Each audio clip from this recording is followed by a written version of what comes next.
ओम श्री सद्गुरु परमात्मने नमः। श्री योग वशिष्ठ महारामायण निर्वाण प्रकरण सर्ग 9।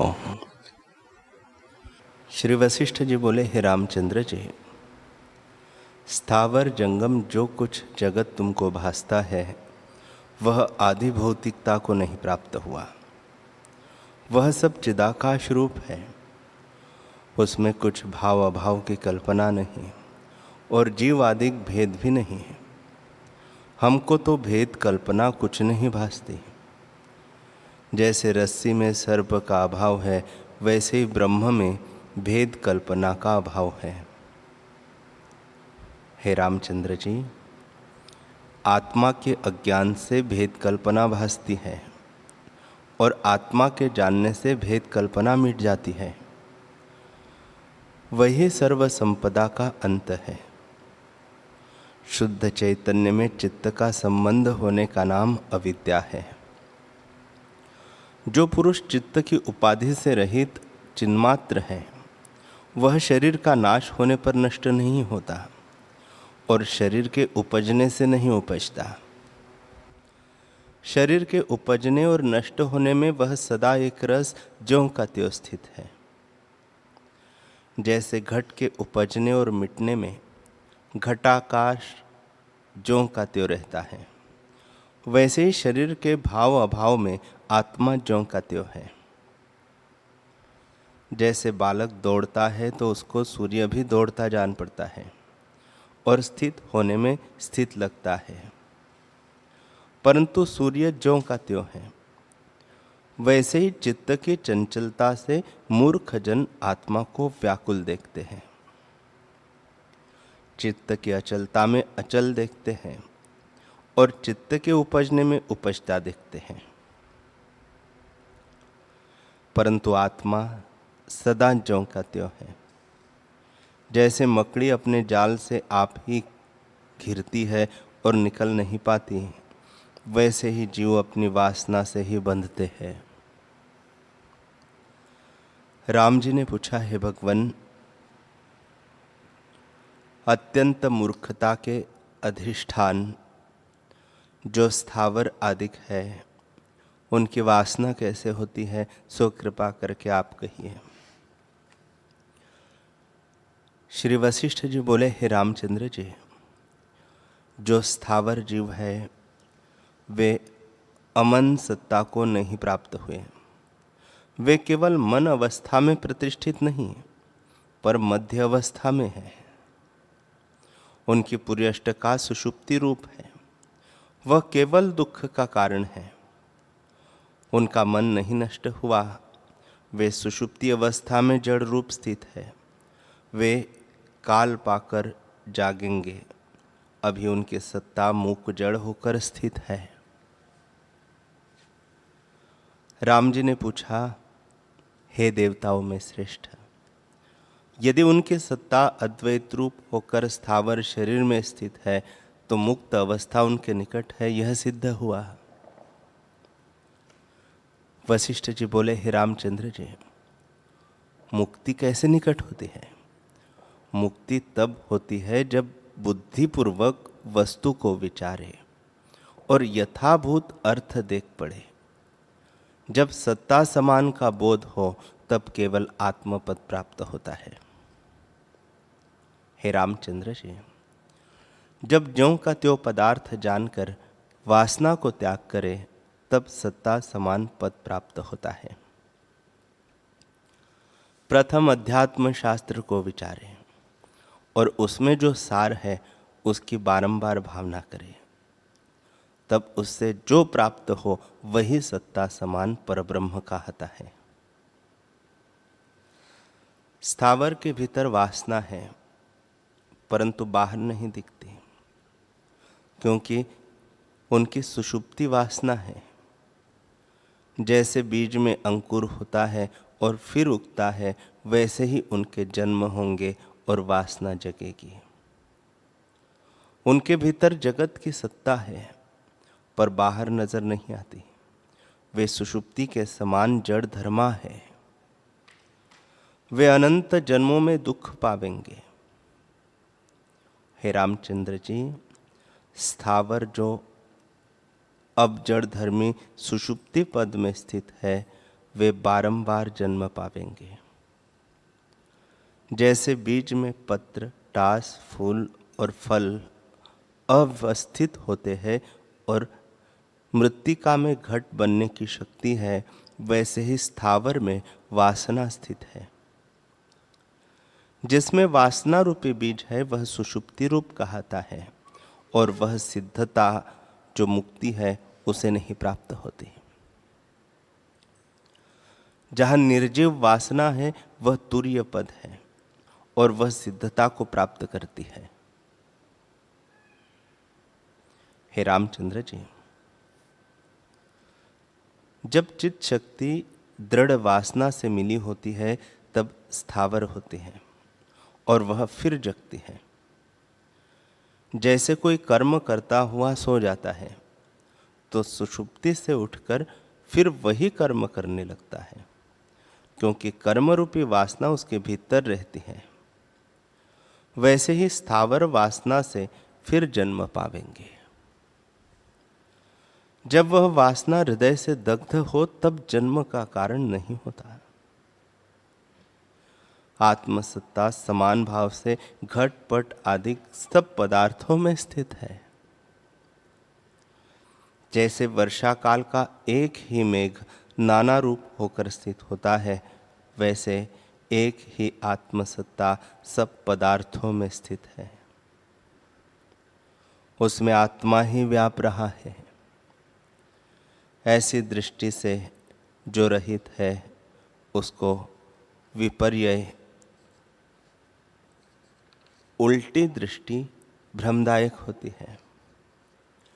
जब आत्मदृष्टि प्राप्त होती है तब सब दुख नष्ट हो जाते हैं।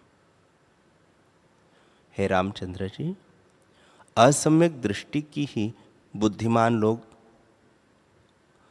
असम्यक दृष्टि को ही बुद्धिमान लोग अविद्या कहते हैं। वह अविद्या जगत का कारण है और उसमें सब प्रपंच का पसारा है। जब उससे रहित अपना स्वरूप भासित हो तब अविद्या नष्ट होती है। जैसे बर्फ की कणिका धूप से नष्ट हो जाती है, वैसे ही शुद्ध स्वरूप के अभ्यास से अविद्या नष्ट हो जाती है। जैसे स्वप्न से उठकर जीव जब अपना स्वरूप देखता है तब फिर स्वप्न की ओर नहीं जाता, वैसे ही शुद्ध स्वरूप के अभ्यास से संपूर्ण भ्रम निवृत्त हो जाते हैं। हे रामचंद्र जी, जब जीव वस्तु को वस्तु जानता है तब अविद्या नष्ट हो जाती है। जैसे प्रकाश से अंधकार नष्ट हो जाता है। पर दीपक को हाथ में लेकर देखिए तो अंधकार की कोई मूर्ति नजर नहीं आती। और जैसे उष्णता से घृत का पिंड गल जाता है, वैसे ही आत्मा के दर्शन होने पर अविद्या नहीं रहती। वास्तव में अविद्या कोई वस्तु नहीं, वह विचार से सिद्ध है और विचार करने से लीन हो जाती है। जैसे प्रकाश से तम लीन हो जाता है, वैसे ही विचार से अविद्या लीन हो जाती है।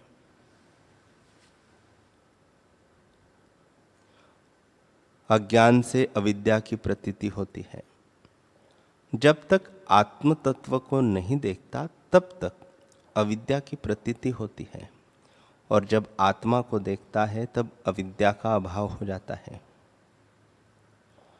प्रथम यह विचार करें कि रक्त, मांस और अस्थि का बना जो शरीर है, उसमें मैं क्या वस्तु हूं, सत्य क्या है और असत्य क्या है। इस विचार से जिसका अभाव होता है वह असत्य है, और जिसका अभाव नहीं होता वह सत्य है। फिर अन्वय व्यतिरेक से विचारें।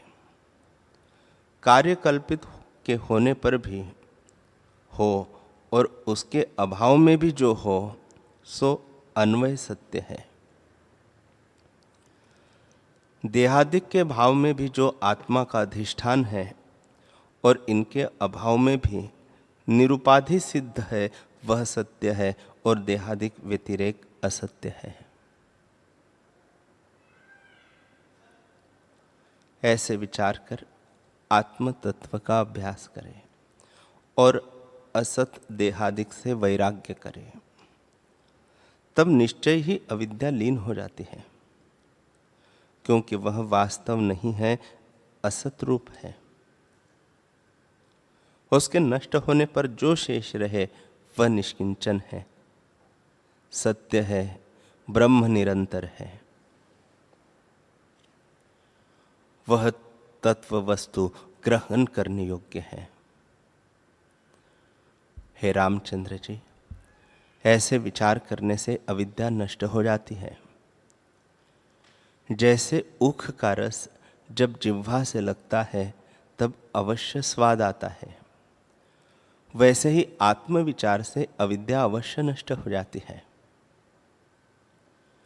यदि वास्तव में कहिए तो अविद्या भी कुछ भिन्न वस्तु नहीं, एक अखंड ब्रह्म तत्व है, जिससे घट पट रथ आदि पदार्थ भिन्न भिन्न भासते हैं, उसको अविद्या जानो। और जिससे सब में एक ब्रह्म भावना होती है, उसको विद्या जानो। इस विद्या से अविद्या नष्ट हो जाएगी।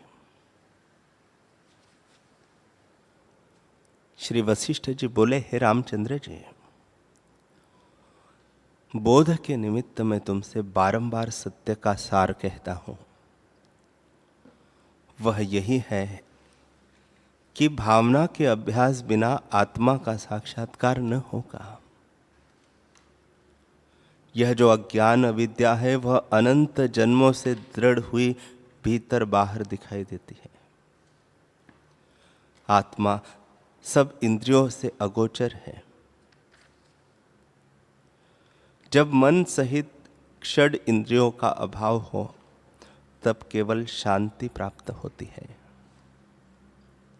हे रामचंद्र जी, जो कुछ वृत्ति बहिर्मुख फूरती है वह अविद्या है, क्योंकि वह वृत्ति प्रपंच को आत्म तत्व से भिन्न जानकर फूरती है, और जो अंतर्मुख आत्मा की ओर फूरती है वह विद्या है। वही अविद्या का नाश करेगी। अविद्या के दो रूप हैं, एक प्रधान रूप और दूसरा निकृष्ट रूप। उस अविद्या से विद्या उपजकर अविद्या का नाश करती है और फिर आप भी नष्ट हो जाती है। जैसे बांस से अग्नि उपजती और बांस को जलाकर आप भी शांत हो जाती है, वैसे ही जो अंतर्मुख है वह प्रधान रूप विद्या है, और जो बहिर्मुख है वह निकृष्ट रूप अविद्या है। इससे अविद्या भाव का नाश करें।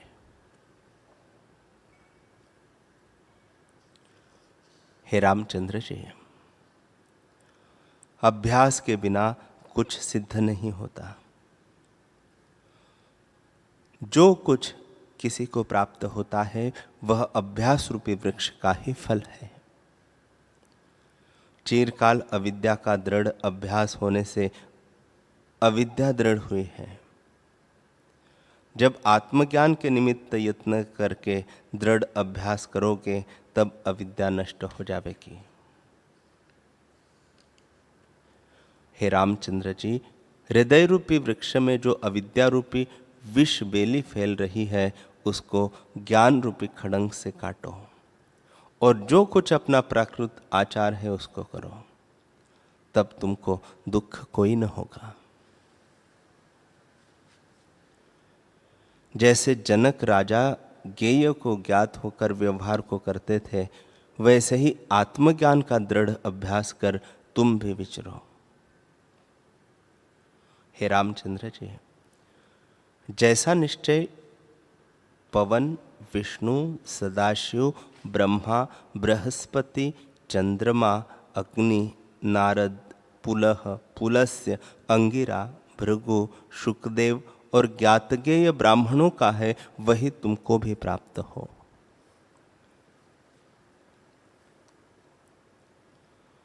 राम जी ने पूछा, हे ब्राह्मण, जिस निश्चय से बुद्धिमान विशोक हुए हैं वह मुझसे कहिए। वशिष्ठ जी बोले, हे रामचंद्र जी, जैसे संपूर्ण ज्ञानवानों का निश्चय है और जैसे वे व्यवहार में सम रहे हैं वह तुम सुनो। विस्तार रूप जो कुछ जगत जाल तुमको भासित होता है वह निर्मल ब्रह्म सत्ता अपनी महिमा में स्थित है। जैसे समुद्र में तरंग स्थित होते हैं और नाना प्रकार के उत्पन्न होते हैं, वे एक जल रूप है, जल से भिन्न नहीं। वैसे ही जो ग्रहण करने वाला है वह भी ब्रह्म है, और जिसको भोजन करता है वह भी ब्रह्म है। मित्र भी ब्रह्म है, शत्रु भी ब्रह्म है। ब्रह्म ही अपने आप में स्थित है। ज्ञानवान को सदा यह निश्चय रहता है, ब्रह्म को ब्रह्म स्पर्श करता है तब किसको स्पर्श किया। हे रामचंद्र जी, जिनको सदा यही निश्चय रहता है उनको राग द्वेष कुछ दुख नहीं दे सकते। ब्रह्म ही ब्रह्म में फुरता है। भाव रूप भी ब्रह्म है, अभाव रूप भी ब्रह्म है, कुछ भिन्न नहीं। तब फिर राग द्वेष की कलना कैसे हो। ब्रह्म ही ब्रह्म का चिंतन करता है, ब्रह्म ही ब्रह्म में स्थित है। ब्रह्म ही अहम अस्मि है, ब्रह्म ही सम है, ब्रह्म ही आत्मा है, और घट भी ब्रह्म है, पट भी ब्रह्म है। ब्रह्म ही से सारा जगत विस्तार को प्राप्त हुआ है। हे रामचंद्र जी, जब सर्वत्र ब्रह्म ही है तब राग विराग की कलना कैसे हो। मृत्यु भी ब्रह्म है, शरीर भी ब्रह्म है, मरता भी ब्रह्म है और मारता भी ब्रह्म है। जैसे भ्रम से रस्सी में सर्प भासित होता है, वैसे ही आत्मा में सुख दुख मिथ्या है। भोग भी ब्रह्म है, भोगने वाला भी ब्रह्म है, और भोक्ता देह भी ब्रह्म है। निदान सर्वत्र ब्रह्म ही है। जैसे समुद्र में जो तरंग उपजते और मिट जाते हैं वे जल से भिन्न नहीं, वैसे ही शरीर उपजते और मिट जाते हैं, ब्रह्म ही ब्रह्म में स्थित है। हे रामचंद्र जी, जल के तरंग जो मृत्यु को प्राप्त होते हैं तो क्या हुआ, वे तो जल ही है। वैसे ही मृतक ब्रह्म ने जो मृतक देह ब्रह्म को मारा, तब कौन मुआ और किसने मारा। जैसे एक तरंग जल से उपजा और दूसरे तरंग से मिल दोनों इकट्ठे होकर मिट गए, सो सब जल ही जल है। वहाँ मैं तू इत्यादि दूसरा कुछ नहीं। वैसे ही आत्मा में जो जगत है तो आत्मा ही अपने आप में स्थित है। तेरा मेरा भिन्न कुछ नहीं। जैसे सुवर्ण में भूषण और जल में तरंग अभिन्न रूप है, वैसे ही ब्रह्म और जगत में कुछ भेद नहीं है।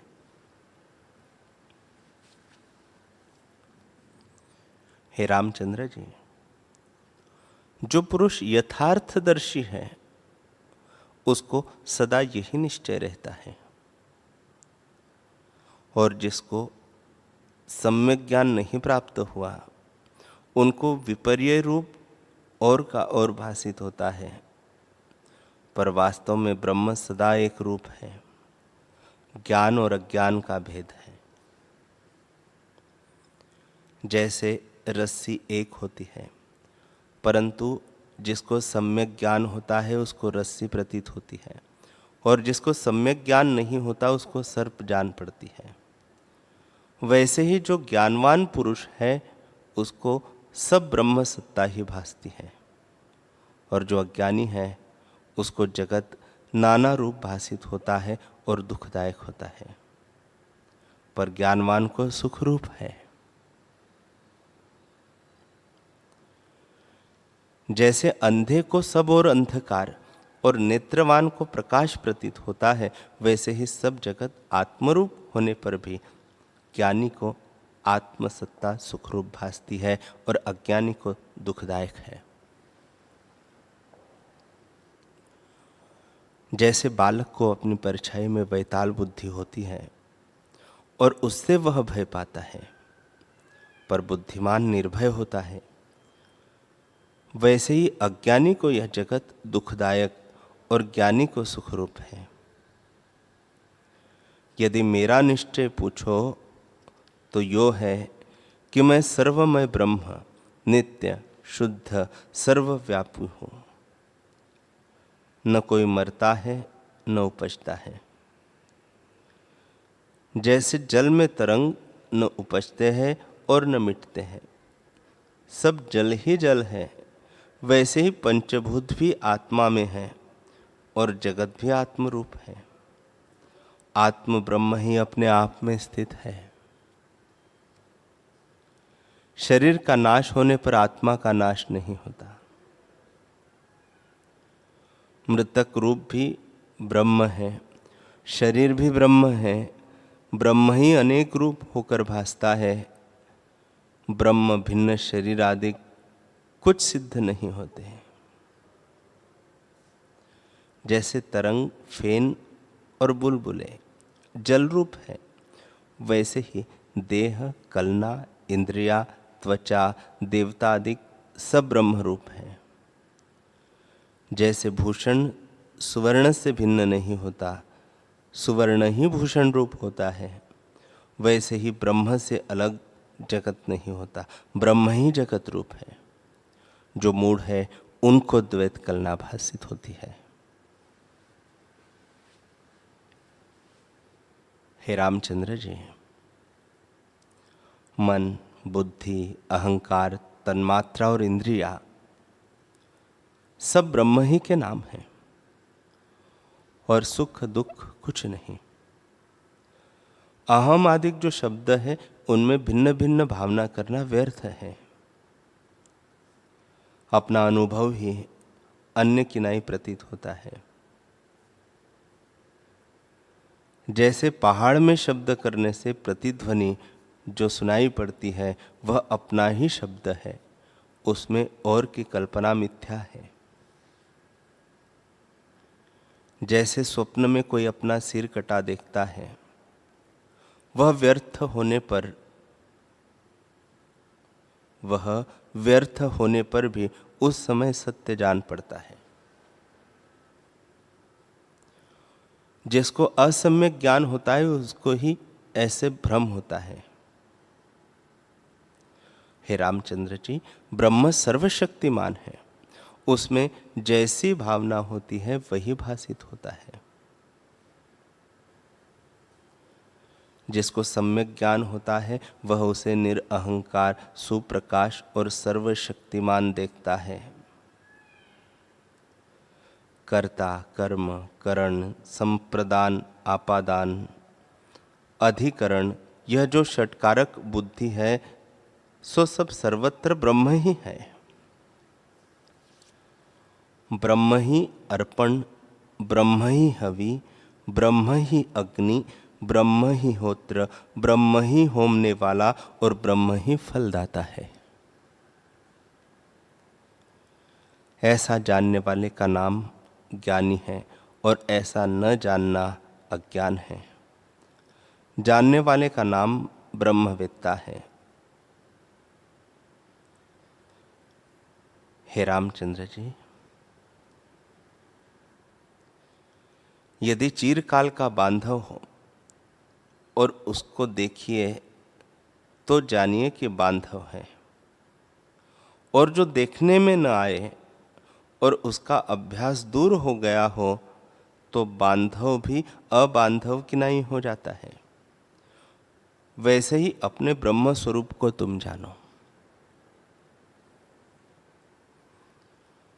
जब भावना होती है तब ऐसा ही भासित होता है कि मैं ब्रह्म हूं, और द्वैत कलना लीन हो जाती है। सर्वत्र ब्रह्म ही भासता है। जैसे जिसने अमृत पान किया है वह अमृतमय हो जाता है, और जिसने नहीं पान किया वह अमृतमय नहीं होता। वैसे ही जिसने जाना है कि मैं ब्रह्म हूं वह ब्रह्म ही होता है, और जिसने नहीं जाना उसको नानात्व कल्पना रूप जन्म मरण भासित होता है, और ब्रह्म अप्राप्य सा प्रतीत होता है। हे रामचंद्र जी, जिसको ब्रह्म भावना का अभ्यास है वह अभ्यास के बल से शीघ्र ही ब्रह्म हो जाता है। ब्रह्म रूपी बड़े दर्पण में जैसी कोई भावना करता है वैसा ही रूप देख पड़ता है।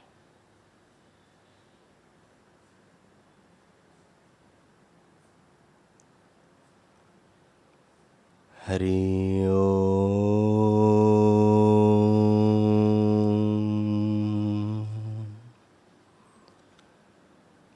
हरि